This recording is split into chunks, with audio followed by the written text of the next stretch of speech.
everyone, it's Hailey, and today I wanted to talk about more books that I've read recently because I have read so much. So literally a week ago to the day, I was filming my recent reads video, the last one that you would have seen. And I had just been like talking about how much I'd been reading lately, how I'd been reading so much, all of that. I had just finished a book that morning and yeah, was doing great. And I have been keeping up that momentum because literally since I filmed that video, I have read all of these books. I would say I don't know what's happening, but audiobooks have been saving my life. It has been so great to just sit and listen, and I feel like I'm absorbing even more of them than I do when I'm physically reading something. So most of these I did listen to, but like I have found some real gems in here, honestly. I have a couple of DNFs, so like whatever, if that doesn't count for you, I really don't care. I'm not like trying to speed through all of these books to, I don't know, impress anyone or do anything or reach my Goodreads goal, because I already have. It's literally just like I have this insatiable need right now to just be reading and consuming stories constantly, and it's been really great. Like I'm not complaining at all because I'm kind of coming off of a period where I wasn't really doing that so much. So this is like the complete opposite, and it's absolutely lovely. I am loving it. So I finished 2 books today. I have so many books to talk about and I'm so excited. I feel like not that I fell out of love with reading, but I felt like I was kind of forcing myself, but I was having so much trouble paying attention, which probably is partially because of my undiagnosed at the time ADHD. But now with audiobooks and like I basically just like am making computer backgrounds for myself while I'm listening to them, as well as coloring on that like coloring app that I'm talking about. It has been the best. Like it's literally been such a great way for me to spend some time reading and relaxing and everything, and obviously it's been paying off. I have 13 books to talk about, so I think it was actually 2 Saturdays ago, but nonetheless we have tons to talk about. I'm going to be talking about them all spoiler free, so don't worry if you haven't read any of these, and I'm going to try and go through them as quickly as possible because there are so many books to talk about. Like I didn't realize how many I have read, so let's get to it. So the first book that I finished today is the audiobook that I was just listening to. I literally finished it right before I started filming this, but that is Lessons in Chemistry by Bonnie Garmus. This book came out around when I was starting my internship at Penguin, and it was the Penguin Book Club pick of the month, so I got a copy because of that, and I was quite excited about it. I thought it sounded really cool, and then I just didn't get around to it, but I started listening to it yesterday, and oh my god, I loved this. I wasn't expecting to enjoy it as much as I did, but truly,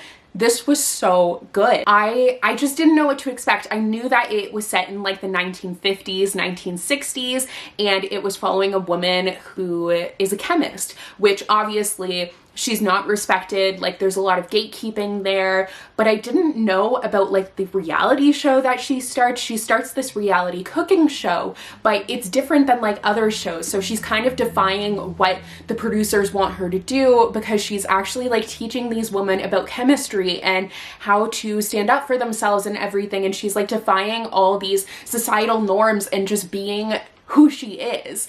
And it was just so great. Like this one took me completely by surprise with how absorbed I became in the story. I didn't realize that we were going to get the dog's point of view. I was really worried the whole time, just in case you are as well. Nothing happens to the dog, so don't worry. Like, I don't know if people consider that a spoiler, but like I'm always on that website, does the dog die? And if it does, I'm not interested, or I'm skipping over it. So don't worry, nothing happens to the dog in this book. I liked that this focused on the main character and like just her as a human being. It wasn't so much a love story, it was the story of her as a chemist and trying to be herself when everything is defying her. Like she has so many barriers in society set up against her, and she's just trying to break them all down. She is accomplishing so much, but she's not recognized for it purely because she's a woman. So all of her accomplishments, they're being taken credit for by someone else, and she like gets with this guy, and he's also a really well-known chemist,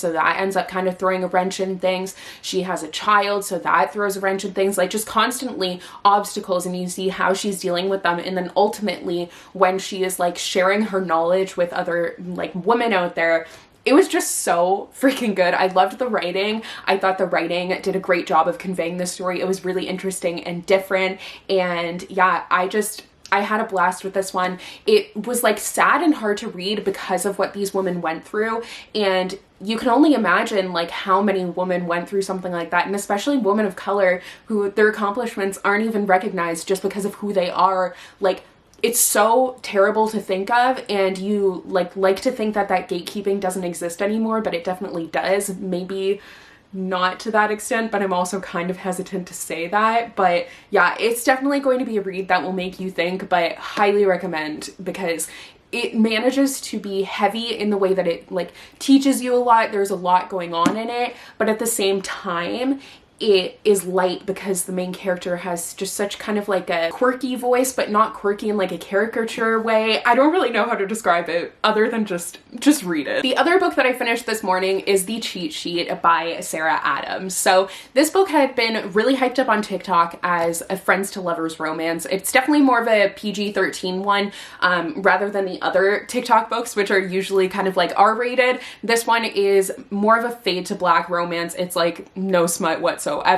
But I love friends to lovers, so I was really looking forward to this one. And this one is actually friends to lovers with a little bit of fake dating thrown in there, so I was like, oh my god, two of my favorite tropes? Absolutely. But it's following these two best friends. They've been best friends for like 6 years, and it's Nathan and Bree, and they just have so much chemistry. Like, you can tell they're best friends. I think that's why I love friends to lovers romances so much, is because I don't like the conflict as much. I know that like that's what makes a book interesting, but I like seeing the couple together and like getting along and everything. So with friends to lovers, you obviously get that because they're friends, so they obviously get along. But anyways, Nathan is actually a pro football player, and Bree, she owns a dance studio. She was like a ballerina, was supposed to dance with a company and everything, but then she ended up getting into a terrible accident, and it just kind of like changed everything for her. So she essentially ends up getting drunk and spills her secret like love for him, but then she plays it off as a joke, but then they want to actually spin it as a PR thing, so that's when they end up fake dating. Now, what I wasn't expecting from this book is that you actually get both perspectives, and from that, like very early on, so this is not a spoiler, but you know that they both actually have feelings for each other, which just makes it so much more freaking frustrating, because you know they like each other, but both of them are just like too, I don't want to say stupid because it's not stupid, but they're too like worried and nervous about losing this friendship that means so much to them that they keep on like keeping up this ruse. Like, it's just so infuriating because it ends up being kind of like a slow burn. You definitely have to work for the romance, and it was cute. Like, I liked it. I enjoyed the fact that Nathan's friends, the other football players, they came into the story kind of like a la Bromance Book Club, where they're helping him with like this cheat sheet and everything. And like I said, I definitely felt the chemistry between the two characters, but the plot was kind of like meh, and it definitely could be a little bit cheesy at times for me. I found certain things to be overly corny, so it didn't like stand out to me as the best friends to lovers romance ever, but I thought it was really sweet, and I do have another book by this author, so I will be reading that one soon. Next up is Zyla and Kai by Kristina Forrest. So I have read all of Kristina Forrest's books so far, so when I picked this one up, obviously I knew I had to read it. I was very surprised by how big it is, because for a contemporary, and like a YA contemporary at that, it's really huge, but it didn't feel long at all. It felt like such a, like, I really liked this one. It was a really well-rounded, great look at first love, and both Zyla and Kai, you're getting their perspectives, and you see how like their love blossoms and all of the kind of like obstacles that they're facing along the way. There's some like inner obstacles, but then also outer things. It's really just, it captures that kind of like all-encompassing nature of first love and how that can feel like the end all and be all. And you see both characters are kind of like slipping from things that they care about and things that matter to them because they're so absorbed with each other. So I felt like out of all of the kind of YA romances that I've read, this one had the most realistic and relatable conflicts in my opinion, and I think that it depicted them really well. I think this would be like a really helpful book for anyone who is like experiencing first love to read, because it kind of reminds you that there's life beyond that, obviously. Like, it's all well and good, it's great, and it's fun, it makes you happy, but at the same time, there's other important things, you know? So I liked the fact that you were dealing with a lot of conflict within this relationship, and it just felt super, super realistic to me. But they also had so much chemistry with each other. I like really fell for their romance. I thought it was so sweet. And it's kind of like a frame tale where they've been dating. Everyone knows that they're like this great couple. So at the beginning, you find out that they have gone missing. Like they were on this senior trip and they ended up going missing. And that's where the story starts. And then it kind of brings you back to the beginning, which is the summer before, where they were working at this carnival together, and that's when they like first met, and they were like, oh, we're just gonna be friends, like started out being friends. And then you, over the course of the book, like it starts to be more, and then you see the relationship until ultimately you find out what happened along the way. And by the way, that's not a spoiler because it literally says like in the synopsis, they go missing together, but everyone's surprised because everyone knows that they broke up. So there's a lot of like, you're trying to piece together what may have happened, because when you're in it, it just doesn't make sense, you know? So yeah, I really, really enjoyed this one. I thought it was so sweet, and at the same time, just a very like reflective and helpful story, if that makes sense. I still have so many books to talk about, and I just saw how long I've been talking for, so I'm gonna try and not talk for as long. But next up is Daughter of the Moon Goddess by Sue Lynn Tan. This is an adult fantasy, actually. I had thought it was a YA fantasy because it was kind of being categorized as that, but it's not. And I think the other thing was because it's blurbed by Stephanie Garber and she is a YA author, I just kind of assumed, and that's like the blurb that's on the cover, so I just kind of assumed, but whatever, it is not. It's an adult fantasy, and oh my goodness, this was a really great one. Like, every now and again when I'm reading a book or like listening to it, in this case, I'll be like, wow, I'm really enjoying this. And that happened with this book, and that happened with Lessons in Chemistry. And it doesn't mean that like other books I haven't liked, but they're just ones that I'm like, this is like top notch, really, really good. And that's absolutely what happened here. So you're following the Daughter of the Moon Goddess, obviously, and she's essentially on this quest to try and set her mother free. But along the way of that quest, like she's hiding who she is, and she's with this prince and like hiding who she is from him, but their relationship is really different than other relationships that he's had with other people. There's obviously starting to be kind of a romance there.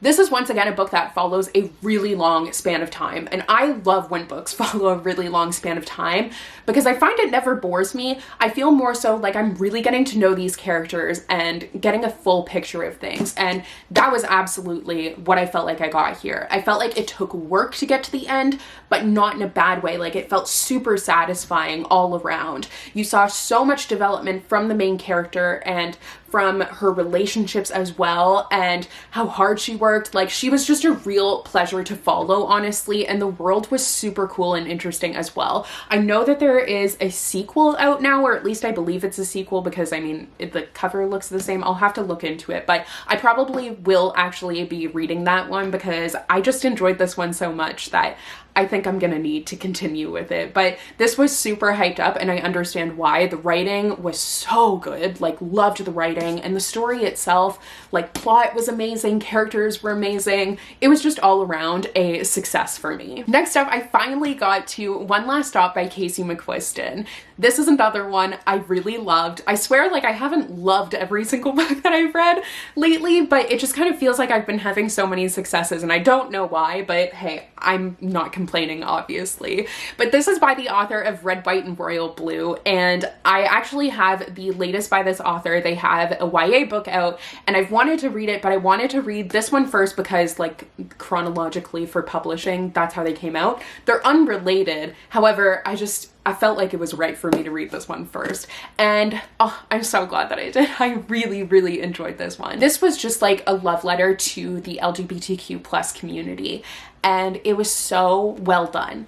It kind of, like, it's very different than Red, White, and Royal Blue because it has a little bit of a magical element to it, where basically the main character ends up finding out something about her subway crush. They say specifically what it is in the synopsis, but I think that that kind of like ruins the mystery a little bit. So just like go into it not knowing a lot. Personally, I wish that I had not known that much about it, but I mean, it is what it is. But I would just go into it knowing, like, her subway crush, there's just something a little off about her, and she like discovers what that is and then goes on a journey to try and save her and help her. And oh, all the characters, I loved them. Like, just such a great story in all ways. Like, there's so many things that come to mind. The setting of New York was so prevalent in the story and almost was like a character itself. And I feel like I've read a few books that are set in New York and it always seems to be like that, but it just really transports you there. And then it's also set like so often on the subway. So I feel like the subway is also like such a part of New York. And you have this found family that just warmed my heart. I loved them, like the friendships and the just bond between them. You could really feel it. The romance I really liked. There were things that I didn't like about it. Like some of the romantic scenes, the setting of it was not my favorite. PDA a lot, and I'm just not really into that. And I don't mean like just like kissing whatever, I mean like more than that, like when there's other people. I'm not really a fan of that. But it was like a beautiful sapphic romance, and you also had this diner that was so prevalent in the story, and everything stood out on its own but also came together in a beautiful way. So yeah, this was just fantastic. Like, Casey McQuiston can honestly do no wrong. They are just a fantastic writer. Now I'm going to actually talk about the couple of DNFs I have here because they'll go by pretty quickly. So Royal Holiday by Jasmine, Guillory. I just don't think that this author's writing is for me. I read The Wedding Date and I wasn't really a huge fan of it, and I can't remember if it was because of the writing. I don't think it was, because like I have another book by her other than this one. But I think with that one, it was just, I expected it to be more focused on the wedding itself, and it wasn't, so it was kind of disappointing. But here, this one jumped right into the story, and I just didn't really like it. Like, I didn't like the writing because I found it was very robotic and matter of fact. Like, it was a lot of telling rather than showing, and I feel like that's constantly something that you're hearing if you like are a writer or have written anything, is like showing versus telling. Like, you have to pay attention to that. But this is one of the like real instances that I can think of reading a finished book where I'm like, wow, you're really like telling me everything. You're really handing everything to me. And I don't know if it was partially the narrator for the audiobook, but it just felt so wooden, and I didn't want that because it seems so adorable. Like, it's set at Christmas time. The main character, her daughter, is actually going to work at the palace, and well, not the palace, but she's going to work for the royal family, and she's going to be the stylist for the Duchess, and she wants her mom to come with her, so they end up going. And then her mom ends up like starting to spend a lot of time with the Queen's secretary, but it just kind of jumped like right into it, and I felt like I didn't really know like the characters very much, and I was just getting told like, oh, I'm going to do this now, and then I'm going to do this now, and now I think this, and it just didn't work for me, unfortunately, because like this would have been my first Christmas read of the year, but I ended up just not really liking it. I actually also ended up DNFing Challenger Deep by Neal Shusterman. I think that this is a really important book. I think it's one that's going to mean a lot to a lot of people, but for me, I found it a little triggering because it talks about anxiety a lot, and like all the characters' anxieties, and like as I was just listening to the spiral, I was like, oh my god, like it definitely was triggering me a little bit, so that's like a me problem. But at the same time, it was just kind of like the storytelling I found to be confusing, and I couldn't really get into it. But I can see like the merit in it. I can see why the story was being told in that way, because you're going between like reality, I guess, but then also the characters like on a ship, and yeah, it's really confusing. I think it's a great story like dealing with mental health, but I just think it wasn't one for me. Like, I think the depiction of it was almost too realistic for my like wanting to read it, if that makes sense. I don't know, like, I guess it depends on the mind state or like what the characters are thinking, because I can read Turtles all the way down and I haven't found that triggering, but like something like this I found like really triggering, and maybe it was because I was listening to the audiobook as well and I like physically read Turtles all the way down. I don't really know, but whatever. Next, I read The Looking Glass Wars by Frank Beddor. This has been a long time book on my TBR. I don't even know how many years. I didn't even realize that this book actually came out in 2006. I knew it was older, but I didn't realize it was that old. And so many of you were like commenting that it was such a throwback for you guys. But for me, I obviously hadn't read it, but it has been recommended to me many, many times over the years, because obviously I love Alice in Wonderland. If you didn't know, I love Alice in Wonderland. So it's been recommended to me as a really great retelling, and I have wanted for a while now to film a video talking about Alice in Wonderland retelling specifically, and this has been like the last one that I've needed to read, but I just kept on putting it off. I don't really know why, but I did really like it. Like, I thought it was a lot of fun. I thought it was an interesting look at things where you have that combination of fantasy and reality, and the way that they were blended was super cool. Like, I felt like it's still, I've read so many Alice in Wonderland retellings by now, but I felt like it still was very unique. It was one of the more unique ones that I've read. And especially the depiction of like certain characters, like the Mad Hatter is usually depicted in a certain way, but it was very different in this book, so that was interesting. It reminded me quite a bit of the Tim Burton film, like not in a bad way, like not in the way that it's just like it, but the depiction of certain characters, like the Cheshire Cat, definitely reminded me of that sort of, although I mean his characterization isn't the same, but for some reason it reminded me of that. But I felt like the depiction of Alice as a character was one of the most interesting things. So it really does blend fantasy and reality in a very interesting way, and I think if you like Alice in Wonderland retellings, this is a great one to read. So I know that there's at least one more book. I'm not sure if it's a trilogy, but I'm probably going to try and continue with it. Next, I read 2 books by the same author, and they're kind of in the same series. It's like a companion series, and that is Gilt and Tarnish by Katherine Longshore. So these are Tudor era YA stories, and I actually have Brazen, which is another one, but I listened to these on audio, loved the audiobook. Brazen doesn't have an audiobook, which makes me so sad, so I'm trying to decide if I want to actually read it or not, like if it's gonna be worth it. We'll see, but for now, I did read these 2, and oh my god, I devoured them. These are definitely told with like really modern language, so they're not like the most historically authentic, but they're so fun. Like, they're really, well, I feel like fun might be the wrong word. I think if you like the TV show Reign, then this is a great one to try out, because it's kind of like just like that. You have the court drama, the intrigue, like all of that, and it's just so easy to keep on going with it. So I started with Gilt. I actually started with Gilt because on Goodreads it says that this is #1, which it's not, because like I wanted to read them in chronological order, and in chronological order this one should come first because it is Anne Boleyn, but I started with this one and it's about Catherine Howard. It's actually not like her perspective though, which I thought was very interesting. It's told from the perspective of one of her best friends, so it was kind of interesting to get that like outside look at things. But this one is about Anne Boleyn, and I would say that this one leans more toward the romance side of things. Like, it's not strictly about that, but it definitely does lean a little bit more romantic, whereas this one is more kind of like right in court life and the politics of that. Both of them obviously deal with both of those things, but I felt like they were very distinctive stories on their own. And yeah, just if you're looking for like a Tudor era, really easy to read historical, this series is awesome. I don't know if it's like even in print anymore, because I know these ones are also quite old, but it's super good if you can find it. I'm almost done, I swear. I have 3 more books to go. So next is These Violent Delights by Chloe Gong. I know I finally read this. It took me so long and I finally did it. So yay, like mission accomplished. But this is a Romeo and Juliet retelling set in the 1920s in Shanghai. And I didn't realize like exactly beyond that what it dealt with. I knew that it dealt with rival gangs, so I was like, that's super cool, definitely into that.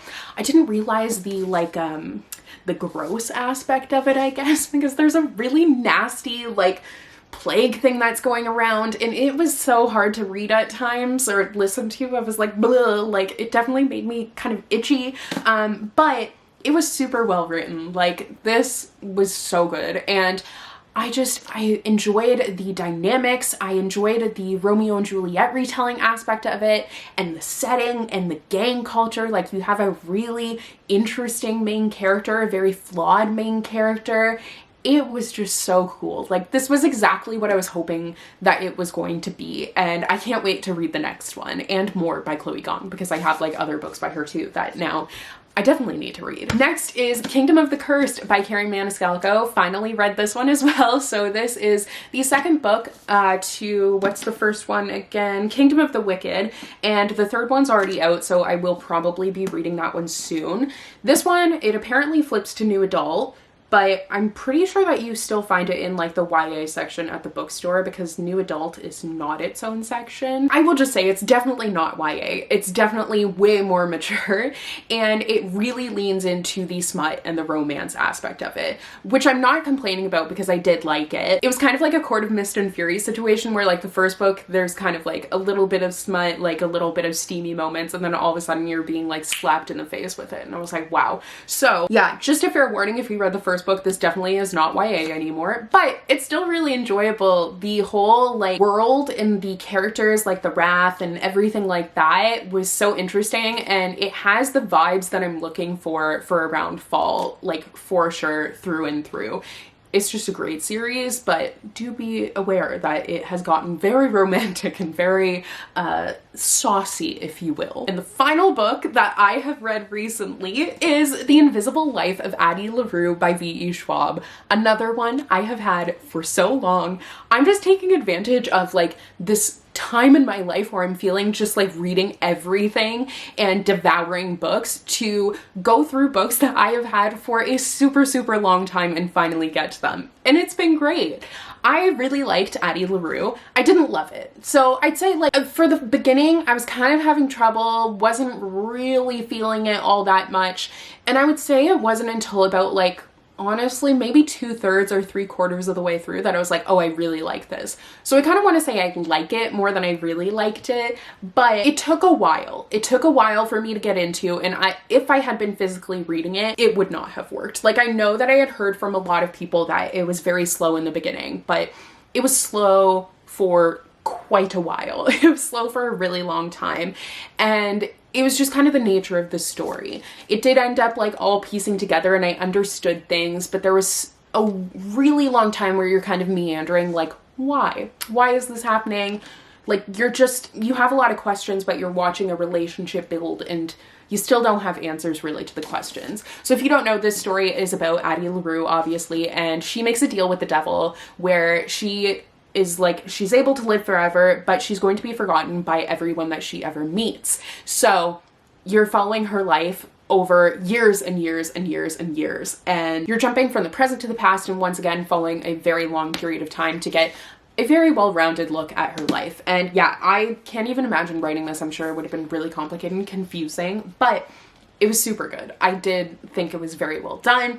It just took me a while to get to that point where I was like really liking it. For the most part, I was kind of like, this is fine. I don't really know how I feel about it. But then eventually I was like, oh no, I do actually really like this. Okay, so those are all of the books that I have read recently. Oh my god, holy crap, that is a lot of books. I hope that you guys enjoyed today's video. Thank you so much for watching, and I will see you in another new one soon. Bye!